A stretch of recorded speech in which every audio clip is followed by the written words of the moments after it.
Ang susunod na programa ay rated G. Ito ay pwede sa lahat ng manonood. Ang pag-uusapan natin ngayon, mga kaagapay, ay tungkol sa mga OFW yung broke o kaya sawing palad sa kabila ng tagal ng pagtatrabaho sa abroad. Meron tayong 10 mga bagay o dahilan kung bakit na-broke ang isang OFW na ating pag-uusapan sa ngayon. At kung gusto nyong malaman, just stay tuned and watch this video. Ang ating pag-uusapan ngayon ay base lamang po sa aking experience at obserbasyon at research na rin. At pag-uusapan natin mga ito at sana ay makatulong sa inyo para hindi tayo maging sawi o broke pagkatapos ng ating kontrata or kahit ilang years man na nagtatrabaho tayo dito sa abroad. Una, maluho. Mga kaagapay, nakakita ba kayo ng mga OFW na kung pumunta sa mall, ganyan, sobra-sobra ang kanilang bitbit. Ang daming pinamili, 'di ba? Nakakatuwa nga naman tignan, ang daming pera. Pero, ang tanong, lahat ba ng mga nabibili natin ay kailangan natin or gusto lang natin or naudyukan lang tayo ng ibang kaibigan o ito lang ang uso? Marami pong ganyan. Dahil sa luho, napapagastos tayo ng di oras. Hindi naman natin kailangan. Dapat malaman natin kung ang ating needs at wants. Kung ano yung kailangan natin at yung hindi natin kailangan. Kasi baka bumili tayo ng mga bagay na hindi naman natin kailangan at nagustuhan lang natin. Binili natin at pag uwi natin sa bahay, yun, hindi pala natin kailangan. Yun ay gusto pala natin. So nakatabi lang diyan, hindi naman natin ginagamit. O, di ba? Mga ganon. So iwasan po natin yung luho. Kailangan nating ma-identify kung ano yung needs natin at saka yung wants. Di ba, mga kaagapay? So pangalawa, barkada. Hindi ko naman sinasabing bawal magpagbarkada, pero sana maghinay-hinay po tayo sa barkada. Kung alam po natin na hindi na tama na sa ating pagbarkada ay may mga bagay na naapektuhan tulad ng ating pamilya, ganyan. Yan, relasyon sa pamilya, ganyan, dahil sa pagigipagbarkada. Dito sa abroad kasi kailangan nating makisama, pero dapat may limitasyon. Hindi lahat ng pagkakataon kailangan nating pakisamahan. Dahil makakaapekto rin ito sa ating pamilya. Baka kasi mas marami pang oras para sa ating barkada kaysa sa ating pamilya. So ang sinasabi ko lang dito ay maghinay-hinay lang po tayo. Huwag tayo mabarkada masyado. Sinasabi nila hindi daw maganda yung pipili ka ng kaibigan o barkada. Para sa akin, hindi totoo yun. Kailangan mong pumili ng barkada. Hindi mo naman sinasabing hindi mo pansinin yung ibang tao, pero dapat alam mo yung limitasyon mo bawat kaibigan mo o barkada mo. Kasi baka naman mapariwara ka dahil sa mga masasamang barkada o hindi, or ibig ko sabihin yung mga mapapasama ka sa mga hindi magagandang gawain, ganyan, di ba? Pangatlo tayo, mabisyo. Sa bisyo kasi kapag siyempre galing na tayo sa Pilipinas, pagpunta natin dito may bisyo na, tas dito parang siyempre lalong lumala yung bisyo, o kaya siyempre kumikita na tayo, malaki ang kinikita, ganyan, afford na natin yung mga medyo mamahaling bisyo. Diba, sa Pilipinas pa gin lang tayo, pero dito yung mga mamahaling alak na, ganyan, diba? Yan, pag-iinom. Ang pag-iinom ay hindi ko sinasabing mali at dapat may limitasyon lamang. Hindi po pwede yung lagi-lagi. Ito kung ano nakataya dito, yung kalusugan natin. Tama po ba, mga kaibigan? Dapat limitasyon lang. Alam natin yun yung limit natin, no, mga kakapay. At yung pagsusugal din. Yan, sugal. Once na nalulung tayo sa sugal, walang mangyayari sa atin pag nalulung tayo sa sugal. Sugal kasi kapag malaki na yung taya niyan, talagang malululong ka niyan. In short, sugal, iwasan natin yan, mga kagapay. Hindi makakatulong yan. Marami na akong nakita, naobserbahan na ganyan, pero walang nangyari. Diba? Totoo yun, mga kagapay. Lalong-lalo na pagka gumagamit ka ng pinagbabawal na gamot, wag na wag mga kaagapay, wag niyong gawin niya, mapapariwara na ang buhay natin pag ganyan. Advice ko lang ay iwasan natin yung mga bagay na yan. Pang-apat mga kaagapay ay hindi tayo nag-iipon or hindi ka nag-iipon, diba? Dahil sumusweldo ka, ang pagkakaalam mo ay ang pera ay dumarating lang every sahod, every sweldo. Pero hindi, kasi hindi ka nag-iipon. Gastos lang dito, gastos lang yan, gastos lang. Hindi ka nag-iipon. Kung ano-ano yung mga binibili, napupunta nga sa sinabi ko kanina, sa sugal, sa pambarkada, ganyan. Sa mga luho mo, napupunta lang doon. Hindi ka na nag-iipon. Napakahirap doon mga kaagapay, no? So, para sa akin, kapag tayo nandito sa ibang bansa, yun naman talagang purpose natin, kumita at makaipon para sa future ng ating pamilya. Panglima mga kaagapay, no? Mahilig gumimik. Ayan, every weekend gumigimik, ayan, pupunta sa mga bar, ganyan, sa mga night show, ganyan. Tayo mahilig sa mga ganyan, siyempre hindi naman pwedeng tayo gumastos, mapapagastos, malalapit pa tayo sa tukso, di ba mga kaagapay?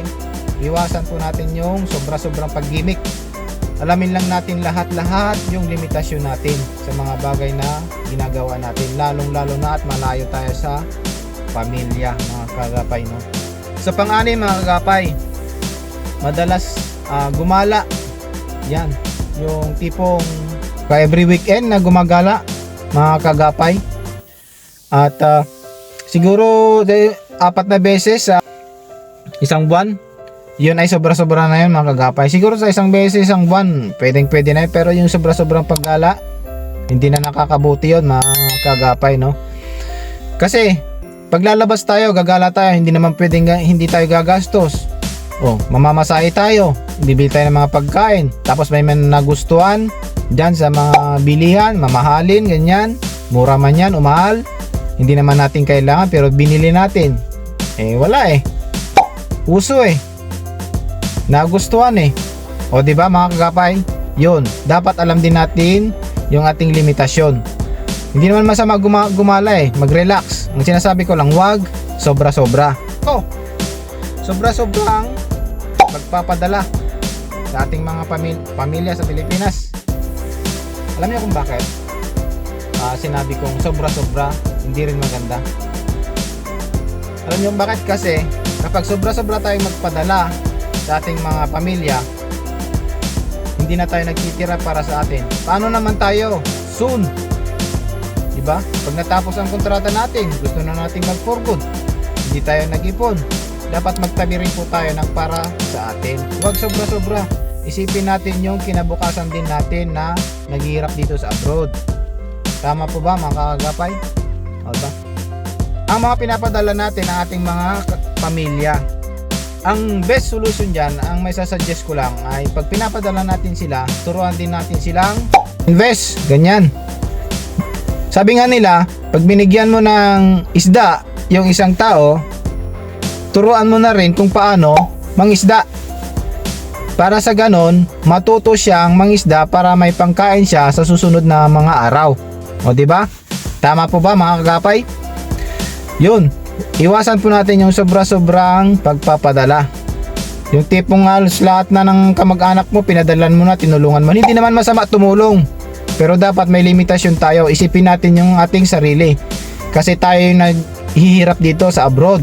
Nagpapakahirap, 'di ba? Kaya isipin natin, magtabi tayo para sa ating sarili. Pangwalo mga kagapay, lubog sa utang. Sino ba nakaka-relate dyan? Sa mga paguhan pa lang na papunta dito sa abroad na may utang galing Pilipinas, pagdating dito, siyempre ang gagawin mo, magbayad muna ng utang sa Pilipinas. Yun dapat ang una-una mong gagawin. Pagdating mo dito sa abroad, bayaran mo na yung utang mo. At hanggat maaari, huwag ka nang umutang kapag natapos mong bayaran ang inyong utang. Bakit? Utang dito, bili ng cellphone, utang. Ganyan, laptop, utang.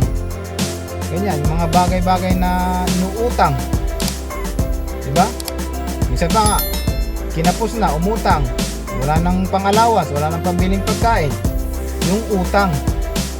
may mga bagay kasi or sitwasyon dito sa abroad na kailangan din naman nating umutang kasi nga wala. Pero dapat ma-manage po natin ng tama. Dapat maging debt free tayo. Wala tayong utang dapat.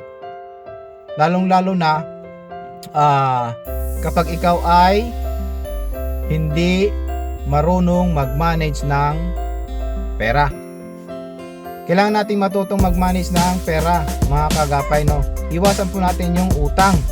Kung kaya nating bayaran ng cash, bayaran natin. Huwag na nating utangin kasi pag nasanay tayo sa pag-uutang, yun ang takbuhan natin. Napakahirap po, mga kagapay, no? Mga kaibigan kong OFW. Ayun, iwasan po natin ang utang. Hindi masama umutang, basta't kinakailangan, bakit hindi? Pero kung hindi kailangan, huwag umutang, mga kagapay. Pang siya, mga kagapay, no? Hindi alam mag-invest. Di ba? Marami sa ating mga kababayan hindi alam mag-invest. Yung tipong nag-iipon lang ng pera. 1 milyon ang naipon, pero pag uwi sa Pilipinas, wala, puro palabas lang, puro gastos. Yan, panlibre. Nakita yung kaibigan, nilibre. Nakita yung dating kaklase, nilibre. Nakantyawan lang ng konti, nilibre. Ganito, ganyan. Gastos dito, gastos doon. Yung mga bumili na ng mga hindi nga kailangan. O, diba? Matuto tayong mag-invest. Nandito pa lang tayo sa abroad. Sorry. Dito pa lang tayo sa abroad. Kailangan na nating mag-invest.